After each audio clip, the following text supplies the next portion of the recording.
미아입니다. 유화로 그림을 그려보고 싶은데 어디서부터 어떻게 시작해야 할지 조금 막막할 수 있죠. 이번 영상은 화방넷에서 선물해준 쉴드 에픽 유화 물감으로 입문자에게 꼭 필요한 컬러 차트도 한번 만들어보고 유화를 그릴 때 알고 있으면 유용한 팁까지 소개시켜드릴게요. 자, 화방넷을 처음 들어본 분들도 계실 텐데요. 화방넷이 무엇이냐? 미술 재료들만 전문적으로 다루는 온라인 화방이에요. 학생 때부터 애용했던 사이트인데 이렇게 선물도 받아보니까 저 스스로 많이 컸다라고 느낍니다. 제가 체험단으로 제공받은 재료들은 쉴드 에픽 유화 물감의 면천 캔버스랑 붓 세척제인데요. 사용한 재료 모두 화방넷을 통해서 구매가 가능하니까 관심 있는 분들은 영상 하단에 제품 링크를 참고해서 구경하시면 좋을 것 같습니다. 자, 물감부터 소개시켜드리자면 쉴드 브랜드는 입문자부터 전문가용으로 물감이 분류되어 있어요. 그중 에픽 유화 물감은 고급 안료로 제작이 되어서 발색과 내구성을 높였다고 합니다. 유화 물감이 종류도 정말 다양하고 대부분 가격대가 높은 편인데 쉴드 에픽 유화 물감은 비교적 착한 가격으로 만날 수 있어요. 제가 받아본 제품은 24색 세트 구성이고요. 컬러 차트 한번 만들어 보면서 발색들 보도록 할게요. 컬러 차트랑 색상표 둘 다 같은 말인데요. 보통 박스 안에 들어있는 색상표는 실제 발색과는 차이가 있더라고요. 박스 부분에 표기된 가이드라인도 채색하고 참고하기에는 불편한 감이 있어서 저는 따로 만들어 보려고 합니다. 이 색상표는 실제 갖고 있는 고유색을 보여주고 조색할 때도 도움이 되기 때문에 특히나 초보자분들은 선연습할 겸 만들어 보는 걸 추천드릴게요. 이때 일반 종이가 아닌 오일페이퍼라고 적힌 유화 전용지를 사용해줘야지 오랫동안 보관할 수 있습니다. 저는 사용하고 남은 작은 크기의 유화지가 있어서 이걸 한번 사용해 볼게요. 24색이니까 6칸으로 4줄 만들면 되겠죠.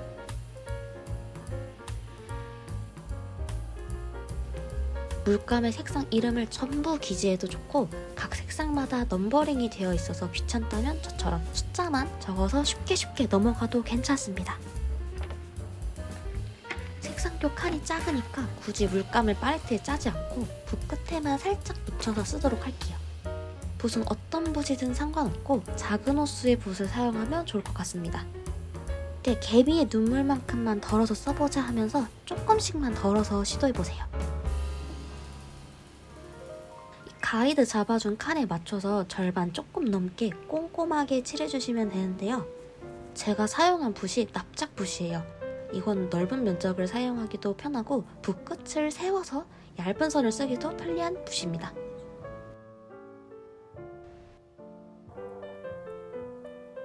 남은 부분은 티타늄 화이트를 섞어서 그라데이션을 표현해 볼 건데요. 반대쪽부터 야곱야곱 땅 따먹기 하듯이 색상과 만나주면 됩니다. 이때 절반 이상을 넘지 않게끔 붓질을 해줘야 고유의 색상부터 화이트 단계까지를 차곡차곡 보여줄 수 있어요.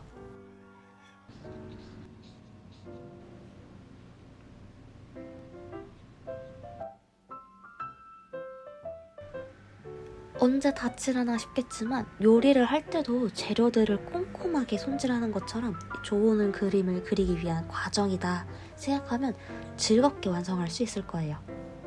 이렇게 컬러 차트 만들어 보면은 나중에 작품 그릴 때도 훨씬 편하게 색을 선택할 수 있어요.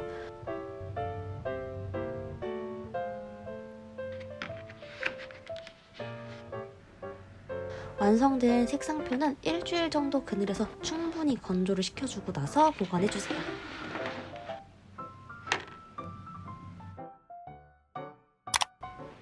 다음으로 볼 재료는 캔버스인데요.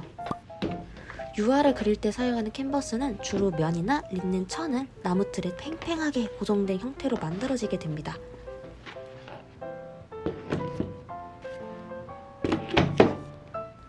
이때 물감을 흡수하면서도 적절한 발색을 유지할 수 있게끔 제소라는 프라이머를 발라 마감돼요. 쉴드 면천 캔버스의 뒷면을 보면은 나무 조각들이 보여지는데요. 이 캔버스마다 있는 것도 있고 없는 것도 있습니다. 연습용이나 입문하시는 분들에게는 가성비가 좋은 면천 캔버스를 추천하고, 나는 강한 질감 표현이나 높은 외국성을 원한다 싶으면 아작 캔버스로 작업을 하시길 추천드릴게요. 이 면천 캔버스 구성에 있는 나무 조각들은 캔버스의 와꾸툴이 틀어지는 걸 막기 위해 제공되는데요.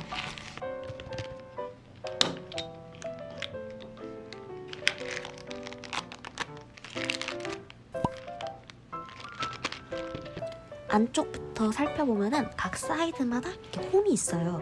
이 틈에 맞춰서 넣어주다 보면 보다 튼튼하게 고정돼서 습기나 온도에 취약한 캔버스가 틀어지는 걸 어느 정도 예방할 수 있습니다. 아래쪽부터 뾰족한 모양이 안쪽으로 들어가게 넣어서 기역자 모양으로 교차시켜주면 됩니다.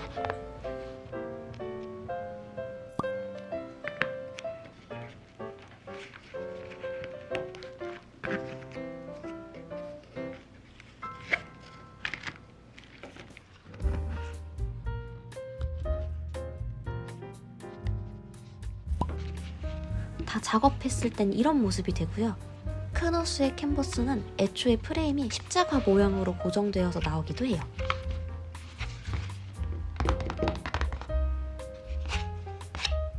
앞쪽을 살펴보면 팽팽하게 고정된 것도 볼 수 있죠. 마지막으로 볼 재료는 붓 세척제인데요. 그림을 그리고서 묻은 물감을 제거할 때 사용하는 용액이에요. 주로 독한 성분으로 제작이 되다 보니까 화학적인 냄새가 강한데, 이 쉴드 붓 세척제는 식품, 화장품 원료로 생산이 되다 보니까 냄새도 덜하고 색상도 없어서 효과적으로 알료를 지울 수 있어요. 사용할 때는 뚜껑이 있는 아무 공병을 사용해주면 되고요. 저도 스타벅스에서 먹은 요거트 병을 쓰고 있습니다. 건강하게 오랫동안 그림을 그려야 하니까 이 작업할 때는 환기가 꼭 잘 되게끔 창문을 열어두는 걸 추천드릴게요. 자, 그럼 이제 본격적으로 유화 그림을 그려볼 건데요. 팔레트는 편하게 뜯을 수 있는 종이 팔레트를 사용했고요. 붓은 어떤 붓을 사용해도 무관해요. 전 이번에 납작붓과 세필붓 두 가지를 사용했습니다. 자, 프리즈마 색연필로 가볍게 스케치부터 할 건데요. 뭘 그릴 거냐면, 제가 최근에 아보카도를 먹고서 씨앗들을 키우고 있어요. 다행히 싹이 자라서 봄이 되면은 화분에 심어주려고 하는데, 무럭무럭 잘 자라길 바라는 마음에 아보카도 나무를 그리려고 합니다. 이게 하나 궁금한 게, 두 씨앗 모두 같은 날 같은 곳에서 키우는데 하나는 뿌리만 자라고 하나는 싹만 자라고 있더라고요.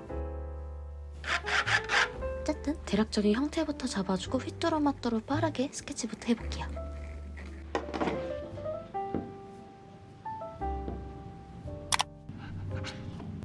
자, 필요한 색상을 만들어야 하니까 팔레트 한쪽부터 차례대로 물감을 써볼게요. 이 물감 색상 그대로 찍은 다음에 바르는 경우가 있는데, 그러면 이제 조금 아쉬울 수 있습니다. 이게 24색이라 해서 딱 24가지의 색상만 사용하는 게 아니라 조금씩 색상을 더해서 명도와 채도를 맞춰 원하는 베이스 컬러를 만들어주도록 할게요. 붓으로 물감을 칠하는 시간도 중요하지만 팔레트에서 색상을 조색하는 이 시간이 정말 중요합니다. 채색할 때는 어두운 부분을 기준으로 잡아서 그리기 시작했어요. 이 정답이 꼭 있는 건 아니지만 밝고 어둠을 처음부터 섬세하게 그리기보다 두 가지 색상 정도로 구분되게 그리고 보면은 보다 쉽게 그릴 수 있더라고요.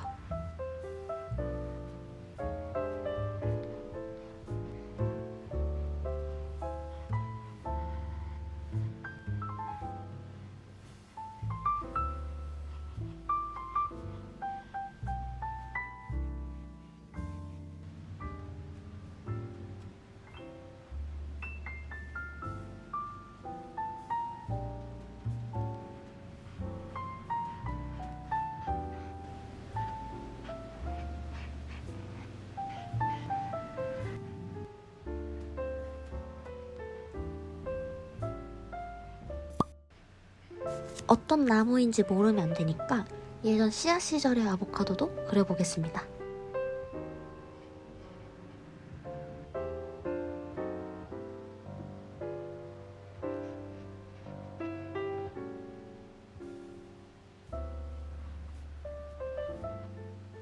자, 밝은 색상의 베이스를 만들 때는 처음부터 과감하게 조색하는 것보다 화이트 베이스에 조금씩만 색상을 넣어서 만들어 보는 걸 추천할게요. 유화는 다른 재료보다 완전히 마르는데 시간이 정말 오래 걸려요. 그래서 빠르게 여러 번 덧칠하다 보면 색상이 섞여서 탁해질 수도 있습니다. 그러니까 이 부분을 유의해서 작업하다 보면 조금 유화가 쉽게 느껴질 거예요.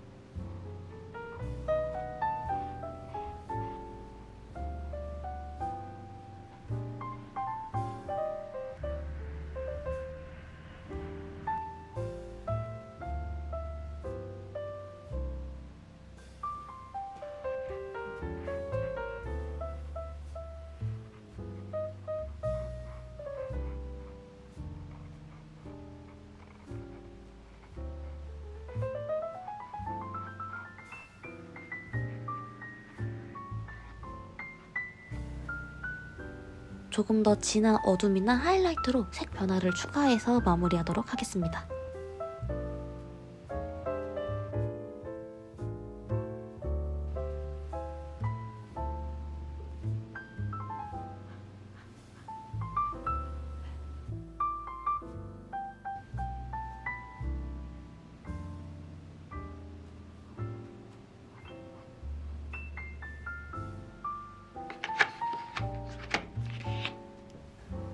다 사용한 붓은 세척대에 잠갔다가 헹궈서 정리하면 돼요.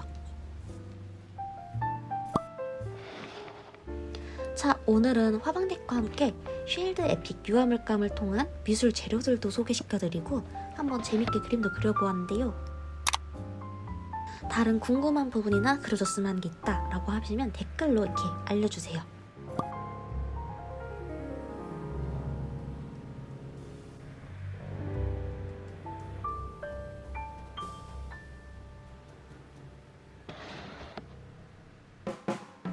그럼 여러분도 즐겁게 그림 그리시고 건강한 모습으로 우리 다음 영상에서 또 만나요. 안녕.